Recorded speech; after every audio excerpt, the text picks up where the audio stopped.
खुदावंद यीशु मसीह के अजीम नाम में आप तमाम नाज़रीन की खिदमत में बहुत बहुत सलाम। मैं हूं आपका होस्ट पास्टर मुसव्वर मुनव्वर और आप देख रहे हैं फेथ टीवी प्रोग्राम ज़िंदगी की बातें। मेरे अजीज़ों, मैं आपको इस प्रोग्राम में खुशामदीद कहता हूं और खुदावंद की शुक्रगुजारी करता हूं कि खुदावंद ने आज एक बार फिर हमें मौका दिया कि हम एक नए एपिसोड के साथ आपकी खिदमत में हाजिर हो सके। मेरी आपसे गुजारिश है फेथ टीवी को और खुदा के बंदा रेवरेंड सिसल जॉन बरकत साहिब को, जो कि CEO हैं फेथ टीवी के, अपनी दुआओं में याद रखें ताकि हम इसी तरह खुदा के कलाम को आप तक पहुंचाते रहे। आज के इस प्रोग्राम में जिस टॉपिक पर हम बात करेंगे वो है रोज़ा, मसीही रोज़ा या बाइबल मुकद्दस के मुताबिक रोज़े का तस्वुर क्या है या रोज़ा किस तरह का होना चाहिए, इसके ताल्लुक से हम सीखेंगे। और आज इस टॉपिक पर हमारी रहनुमाई के लिए जो खादमा स्टूडियो में हमारे साथ मौजूद हैं, मैं उनका तारुफ आपके साथ करवाना चाहता हूं। हमारे साथ हैं खुदा की खादमा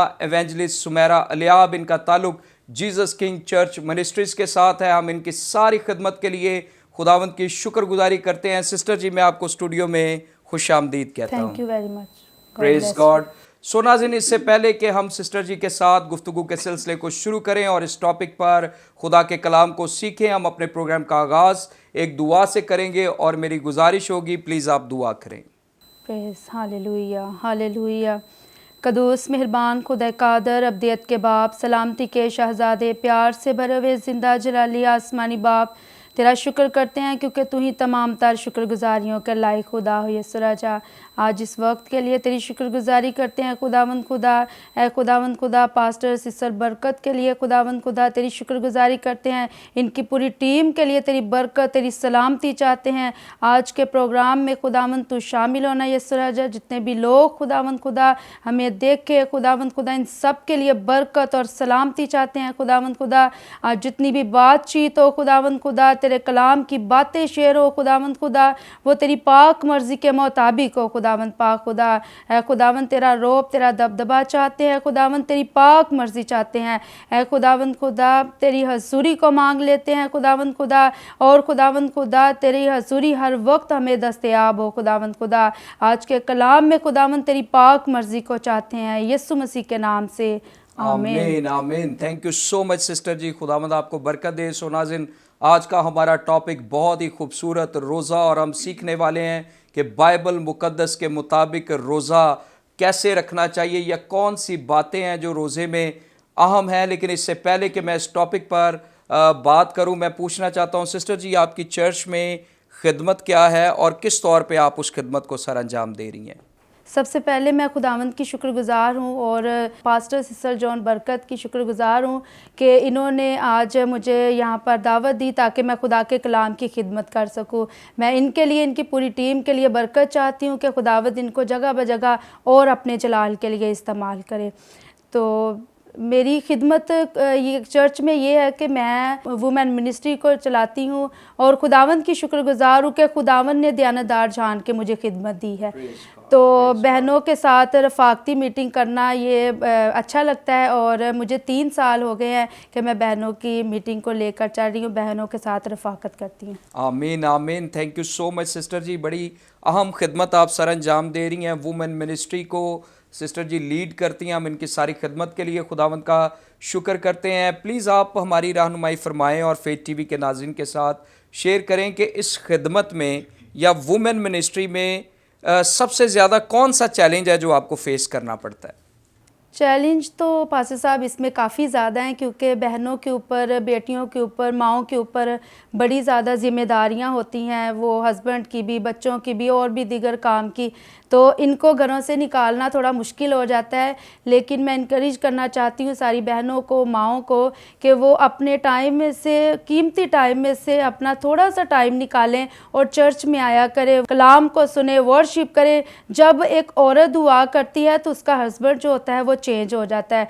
तो आपसे रिक्वेस्ट है कि सारी बहनें जो है ना वो अपने कामों को छोड़े। इसमें काफ़ी मसले मसाइल आ जाते हैं, लेकिन आपसे दरख्वास्त है कि आप अपने घर के कामों को छोड़कर खुदा के कदमों में कुछ वक्त गुजारा करें। Praise God. Thank you so much sister ji. जो बहन ने सबसे अहम बात शेयर की है कि इसमें जो सबसे बड़ा चैलेंज है वो बहनों के लिए वक्त निकालना है, क्योंकि घर में उनकी बहुत सारी जिम्मेदारियां हैं। उन्होंने बच्चों को भी देखना है, अपने शौहर को भी देखना है और भी घर के कामकाज को देखना है। सबसे बड़ी जो आपने मुश्किल इस खिदमत में बताई है वो ये है कि बहनों के लिए इबादत के लिए अवेलेबल होना मुश्किल है। मैं इनकरेज करना चाहता हूँ तमाम ऐसी बहनों को, बेटियों को, कि वो ज़रूर जहाँ पर भी उनके चर्च में उनकी फेलोशिप है वो ज़रूर उसका हिस्सा बने, क्योंकि जब आप खुदावंद में मजबूत होंगी तो आप अपने बच्चों को भी सिखा सकेंगी और आपके वसीला से आपका खावंद, आपका शौहर जो है वो भी खुदावंद के कदमों में आ सकता है। सो नाज़रीन, जैसा कि मैंने आगाज़ में बताया कि हम रोज़े के ताल्लुक से सीखेंगे, सो सिस्टर जी प्लीज़ आप रोज़े के ताल्लुक से फेथ टीवी के नाज़रीन के साथ शेयर करें कि बाइबल मुकद्दस के मुताबिक रोज़ा कैसा होना चाहिए। मेरे अजीज़ों, टॉपिक हमारा जो है वो रोज़ा है और रोज़े के मुताबिक हम कुछ सीखेंगे खुदावंद के ज़िंदा पाक कलाम में से।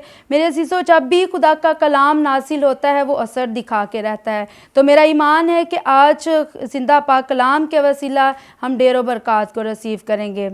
और खुदावंद का कलाम दूसरी बार यूना पर नाजिल हुआ और के उठ उस बड़े शहर निनवा को जा और उस बात की मुनादी कर जिसका मैं तुझे हुक्म देता हूँ। मेरे अज़ीज़ों, निनवा के लोग बड़े ख़तरनाक किस्म के लोग थे। वो जुल्म सितम करते थे, उनके शहर में बहुत बदी थी, बहुत गुनाह बढ़ चुका था, वो जुल्म करते थे, लड़ाई झगड़े थे और ये चीज़ें खुदावंद को पसंद नहीं थी।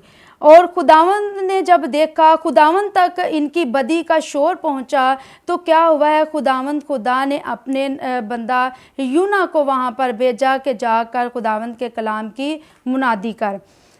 तो यूना नबी ने खुदावंद की फरमाबरदारी की और वो क्या करता है कि वो उस शहर में, नीनवा शहर में जाता है और जाकर खुदावंद का पैगाम उन तक पहुंचाता है।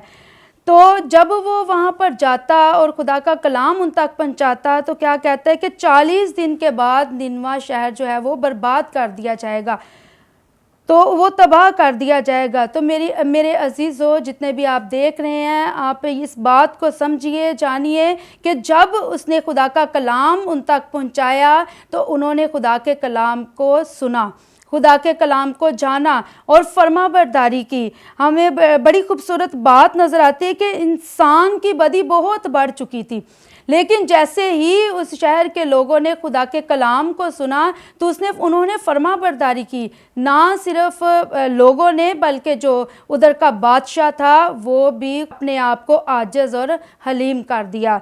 तो क्या हम देखते हैं कि इतने गुनाह में, इतनी बदी में, जब खुदा के बंदा ने अपना पैगाम, खुदा का कलाम उन तक पहुंचाया, तो उन्होंने खुदा के कलाम का लिहाज किया। पहली बात जो हम इसमें से सीखेंगे वो है ईमान। जब हम 5 आयत का मुतालिया करते हैं तो 5 आयत में लिखा है, तब निनवा के बाशिंदों ने खुदा पर ईमान ला कर रोज़ा की मुनादी की। मेरे अजीज़ों, यहाँ पर देखते हैं कि खुदा पर ईमान, उन्होंने खुदा पर सबसे पहले क्या किया, इससे पहले कि वो रोज़ा रखते, उन्होंने वो ईमान लेकर आए खुदा पर। और जब वो खुदा पर ईमान लेकर आए तो खुदा का कलाम उन पर जब खुल चुका था तो वो खुदा के कलाम पर ईमान लेकर आए। मेरे अजीज़ों, वो बुत परस्त लोग थे, वो खुदा को नहीं जानते थे, लेकिन जैसे ही खुदा के बंदा ने खुदा का कलाम उन तक पहुंचाया तो क्या हुआ है कि वो खुदा के कलाम पर ईमान लेकर आए। खुदा चाहता है कि इससे पहले कि आप रोज़ा रखें, आप खुदा पर ईमान लेकर आए। जब हम खुदावंद पर ईमान नहीं लेकर आते, उस वक्त तक हमारा रोज़ा कबूल नहीं होता। इसीलिए ज़रूरी है कि आप अपनी शख्सी ज़िंदगी खुदावंद को दे, शख्सी तौर पर आप खुदा पर ईमान लेकर आए।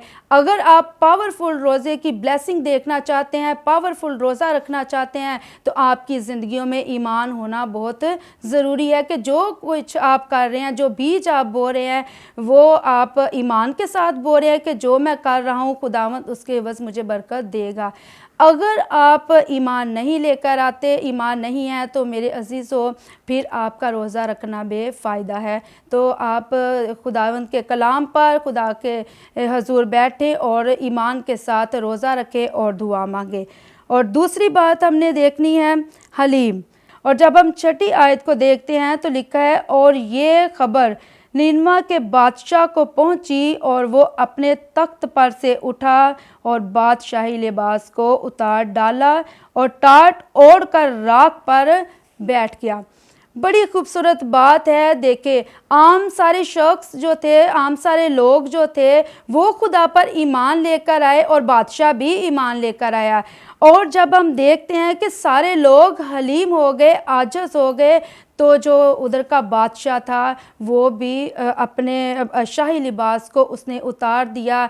जब हम पुराने अहदनामे का मुताला करते हैं तो वहाँ का असूल था कि जब एक शख्स हलीम हो जाता है, आजिज़ हो जाता है, तो वो अपना शाही लिबास उतार देता है और टाट ओढ़ता है। और जब हम देखते हैं खुदावंद के पाक कलाम में कि सारे लोग जो थे वो आजिज़ हो गए, हलीम हो गए और खुदा के कदमों में गिर गए। और हलीम और फ़रोतन हो जाना ही हमारे लिए आसमान के बंद दरवाज़े खोल देता है। तो जब हम आजिज़ और हलीम होकर रोज़ा रखते हैं तो जो बंद दरवाज़े होते हैं हमारा आसमानी बाप वो खोलने की कुदरत रखता है। अगर आप पावरफुल रोज़ा रखना चाहते हैं, अगर आप चाहते हैं कि मेरा रोज़ा खुदा के हजूर कबूल ठहरे, तो आप पहली बात है ईमान लेकर आए, दूसरी बात है कि आप आजिज़ और हलीम हो जाए, जैसे इस शहर के लोग आजिज़ और हलीम हो गए और खुदावंद खुदा ने इनको बरकत दी। और जैसे हम ज़बूर देखते हैं, ज़बूर 139 चौथी आयत को देखते हैं तो लिखा है, वो हलीमों को नजात से जीनत बख्शेगा।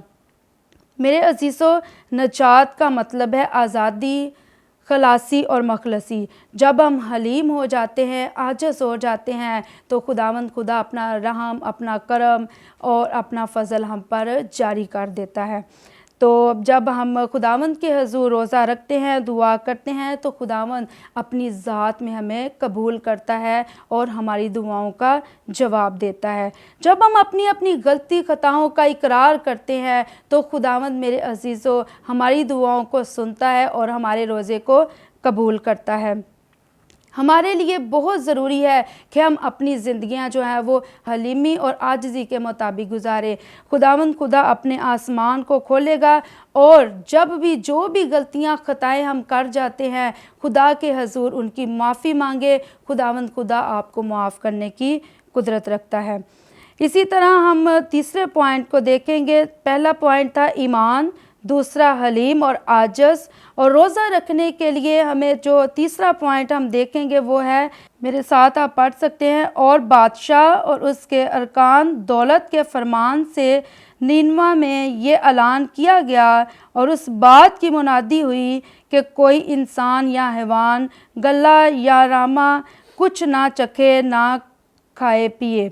मेरे अजीज़ों, भूख और प्यास, देखें, अगर उन्होंने भूख और प्यास अपनी ज़िंदगियों को दुख दिया, अपनी ज़िंदगियों का जितना भी हम ऐसी बातें कर रहे हैं, पेट हमारा भूखा है, हम अपनी ज़िंदगी को, अपनी ज़ात को दुख दे रहे हैं, अगर हमारे अंदर आजिज़ी और हलीमी नहीं है, अगर हमारे लिए खुदा की भूख और प्यास नहीं है, तो जितना मर्ज़ी हम 2-2, 3-3 दिन, 4-4 दिन का भी रोज़ा रख ले, उस वक्त तक हमारा रोज़ा कबूल नहीं होगा जब तक हमें खुदा की भूख और प्यास नहीं होगी।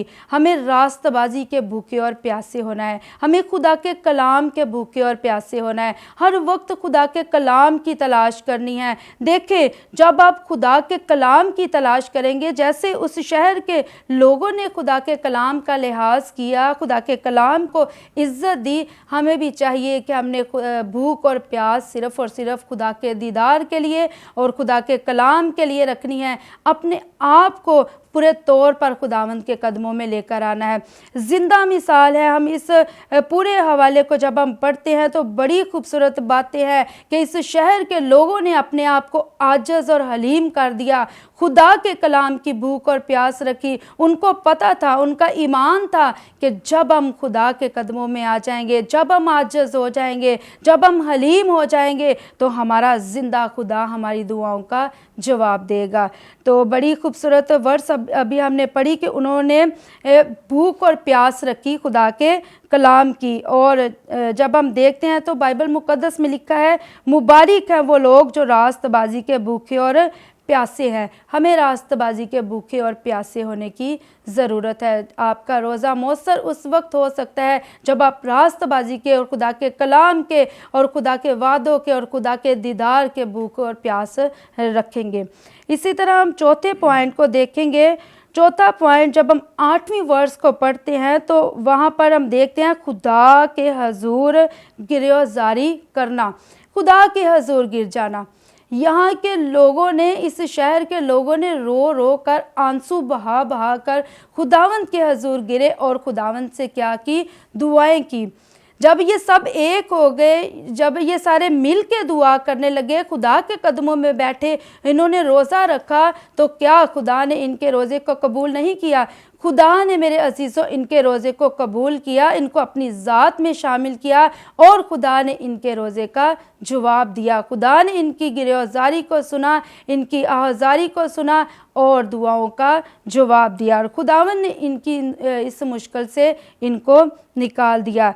इसीलिए मेरे अजीज़ों, जब हम खुदा को ढूंढते हैं, खुदा की तलाश करते हैं, खुदा की फरमाबरदारी करते हैं, खुदा के कलाम का लिहाज रखते हैं, तो खुदावंद खुदा हमारे आंसुओं की कदर करता है। वो हर वक्त हमारे ऊपर अपनी निगाहें लगाए रखता है। सिर्फ़ हमें खुदा को ढूंढने की ज़रूरत है, सिर्फ़ हमें खुदा के कदमों में झुकने की ज़रूरत है। मेरी दरख्वास्त है कि जो कुछ भी हम खुदा के खादमों से सीखते हैं, हम उस पर अमल करें, खुदा के कलाम पर अमल करें। खुदा का कलाम हमारे लिए बेत है, सच्चाइयाँ हैं। जब हम खुदा के कलाम से वाकिफ़ होंगे तो खुदावंद खुदा हमारे अंदर और ज़्यादा शौक़, जज्बा, हलीमी को पैदा करेगा, मोहब्बत को पैदा करेगा और आजिज़ी को पैदा करेगा। ईमान हमारा मजबूत होगा। इसीलिए अगर आपने किसी चीज़ की तलाश करनी है तो खुदा के कलाम की तलाश करें, खुदा के हजूर अपने आंसुओं को बहाएं। अगर किसी के आगे रोना है तो खुदा के आगे रोए, इंसान के आगे ना रोएं, क्योंकि खुदावंद खुदा आपके आंसुओं की कदर करता है। वो आपको महफूज करता है, वो आपको कभी भी गिरने नहीं देता। अगर आप गुनाह करते हैं, अगर आप बदी करते हैं, अगर आपने कोई ऐसा काम कर लिया है जिससे आप परेशान हैं, तो मेरे अजीज़ों सिर्फ़ और सिर्फ खुदा की तलाश करें, खुदा के कदमों में अपने आंसुओं को बहाएं, रोज़ा रखें, दुआ करें। यकीनन खुदावंद खुदा आपकी दुआओं का जवाब ज़रूर देगा और ज़रूर आपके आंसुओं को पहुँचेगा और खुदावंद आपको महफूज रखेगा। 5वां और आखिरी पॉइंट हम देखेंगे, बुरी रवशों को छोड़ दें। पहली बात, हमने ईमान को देखा कि हमने रोज़ा रखने से पहले हमारा ईमान मजबूत हो, हम हलीम हो और हम भूख और प्यास हो, तलाश हो खुदावंद खुदा की, और हम जब भी खुदावंद के हजूर गिरे तो खुदावंद खुदा हमें उठा खड़ा करने की कुदरत रखता है। और जब भी हम रोज़ा रखें तो रोज़ा रखने से पहले हमारे अंदर आजिज़ी, हलीमी होनी चाहिए और बुरी बातों को, बुरी रवशों को, बुरे कामों को, जुल्म सितम को, बदी को हम अपने अंदर से रिमूव करने की ज़रूरत है। सारी जितनी भी हमारी ज़िंदगियों में बुरी बातें हैं, बुरी रवशें हैं, खुदावंद के हजूर ये दुआ करे कि खुदावंद तू मुझे माफ़ कर, खुदावंद तू ज़िंदा खुदा है, खुदावंद तो मेरी दुआओं को सुनता है। तो मेरे अजीज़ों, जब हम इमसाल 28वां बाब और उसकी 13वीं आयत को देखते हैं तो लिखा है, जो अपने गुनाहों को छुपाता है वो कामयाब ना होगा, लेकिन जो उनका इकरार करेगा, तर्क करता है, उस पर रहमत होगी।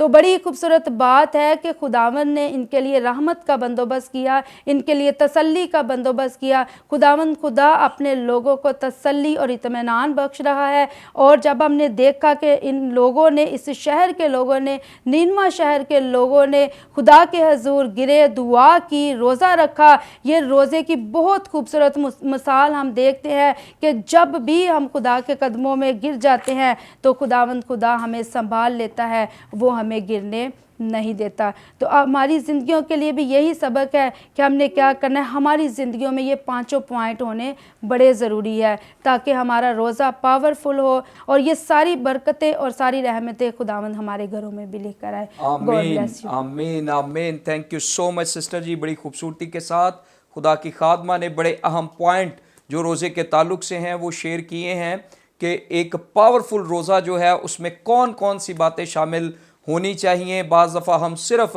भूखा और प्यासा रहते हैं और हम समझते हैं कि सिर्फ यही करना है कि हमने खाने पीने से अवॉइड करना है। लेकिन बड़ी खूबसूरत बातें, पहली बात जो उन्होंने शेयर की कि सबसे पहले हमारा ईमान होना चाहिए। बहुत सारे लोग ऐसे हैं, आज भी बहुत सारे बहन भाई जो रोज़ा रखते हैं लेकिन उनका शख्सी ताल्लुक खुदावंद के साथ नहीं है। सबसे पहले आप खुदावंद यीशु मसीह को अपना शख्सी निजात दहिंदा कबूल करें, उस पर ईमान लेकर आएं। दूसरी बात जो खुदा की खादमा ने शेयर की है वो आजिज़ी है कि रोज़े में सिर्फ भूख और प्यास से अवॉइड नहीं करना है, बल्कि हमने खुदा के हुजूर में आजिज़ होना है, हलीम होना है, फरोतन होना है। फिर तीसरी बात जो है वो भूखा और प्यासा रहना इस रोज़े में, यानी खाने पीने से अवॉइड करना। और चौथी बात है कि वो अपने गुनाहों पर पछताए।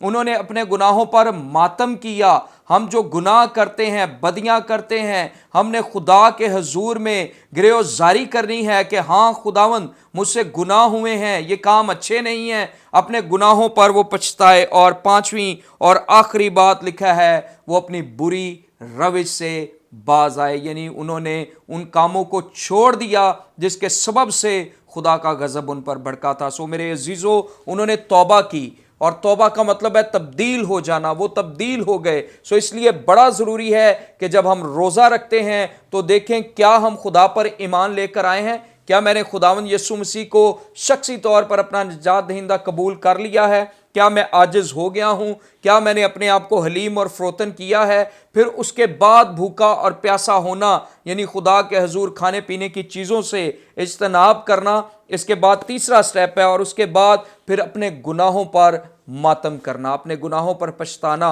और सिर्फ पछताना नहीं है बल्कि उन्हें तर्क करने का भी फैसला करना।